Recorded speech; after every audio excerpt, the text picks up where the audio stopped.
Drage Slovenke in Slovenci, spoštovane državljanke in državljani, zdaj vas še zadnjič kot vaš predsednik nagovarjam iz predsedniške palače.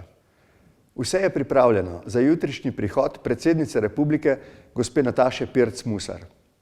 Tudi po tej poti ji še enkrat želim uspešno delo v njeno in naše skupno zadovoljstvo. Zdaj, ko odhajam, čutim zadoščenje.